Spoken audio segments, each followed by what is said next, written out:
नमस्ते श्रोताओं, जय श्री कृष्ण। आज की कथा में हम जानने वाले हैं कि आखिर क्यों कर्ण को माना जाता है सबसे बड़ा दानवीर। जानिए इस कथा को शुरू करते हैं। कर्ण महाभारत का एक अहम पात्र था। उनकी प्रशंसा युगों युगों से की जाती है। वह कुशल होने के साथ साथ एक बहुत अच्छा योद्धा भी रह चुका है। कुंती सूर्य पुत्र कर्ण को महाभारत का एक महत्वपूर्ण योद्धा माना जाता है। कर्ण के धर्मपिता तो पांडु थे, लेकिन पालक पिता अधिरथ और पालक माता राधा थी। कर्ण दानवीर के रूप में प्रसिद्ध थे। उन्होंने अपने कवच कुंडल दान में दिए और अंतिम समय में सोने का दांत भी दे दिया था। भगवान कृष्ण ने अर्जुन को यही उपदेश दिया था कि दान करते वक्त मन में अगर कोई भी भावना हो कि किए गए दान का खास फल प्राप्त होगा, तो दान करने का पुण्य फल नहीं मिलता और दान करना निष्फल हो जाता है। भगवान कृष्ण ने भी कर्ण को सबसे बड़ा दानी माना है, पर अर्जुन को कर्ण की प्रशंसा पसंद नहीं थी।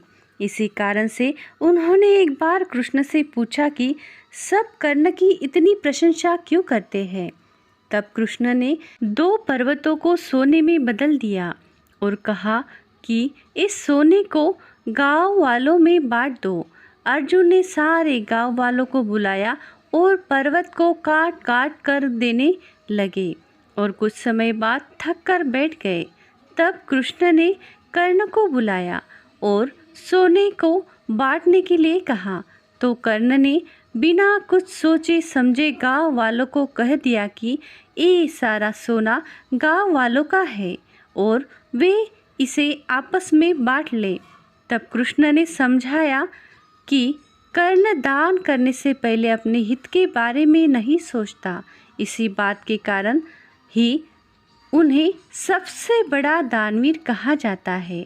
अपनी दानवीरता का असली परिचय उन्होंने अपने कवच और कुंडल दान करते वक्त दिया है। कर्ण जब सूर्य की उपासना कर रहे थे, तब इंद्र अपना वेश बदलकर ब्राह्मण के रूप में आए और कर्ण से उनके कवच और कुंडल की मांग की।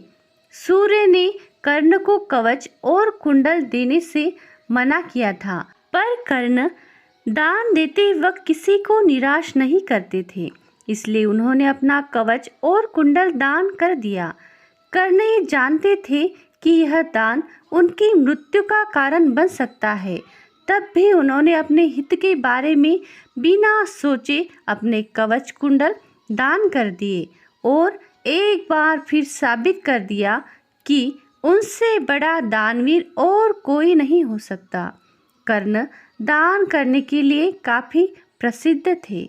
कर्ण के अंतिम समय जब युद्ध क्षेत्र में वे आखिरी सांस ले रहे थे, तो भगवान कृष्ण ने उसकी दानशीलता की परीक्षा लेनी चाहिए।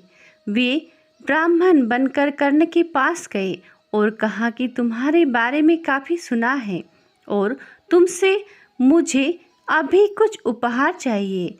कर्ण ने उत्तर में कहा कि आप जो भी चाहे मांग लीजिए। ब्राह्मण ने सोना मांगा। कर्ण ने कहा कि सोना तो उसके दांत में है और आप इसे ले सकते हैं।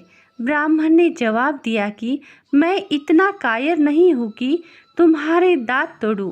कर्ण ने तब एक पत्थर उठाया और अपना दांत ब्राह्मण को तोड़ दिया।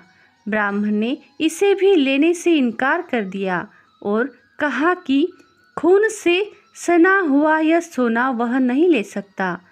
कर्ण ने इसके बाद एक बाण उठाया और आसमान की तरफ चलाया। इसके बाद बारिश होने लगी और वह खून का दांत धुल गया। तब ब्राह्मण बने हुए कृष्ण ने कहा कि हे कर्ण, आपसे बड़ा दानवीर इस दुनिया में हो ही नहीं सकता। कर्ण का एक बड़ा नियम था। वे जब भी स्नान करके आते थे, तब सूर्य देव को अर्घ्य चढ़ाते थे। उसके बाद जो भी दान मांगने आता था, उन्हें वे कभी खाली हाथ नहीं जाने देते थे। यह नियम उन्होंने आखिरी सांस तक नहीं छोड़ा। तो श्रोताओं, ऐसी अलग कहानी सुनने के लिए हमारे धर्मी होस्ट चैनल को like, subscribe, share, bell icon वाला बटन दबाएं और ऑल बटन पर जरूर क्लिक करें। श्रोताओं, कथा अच्छी लगे तो कमेंट में जय सिया राम, जय श्री कृष्ण जरूर लिखें। कथा अंत तक सुनने के लिए आपका बहुत बहुत धन्यवाद।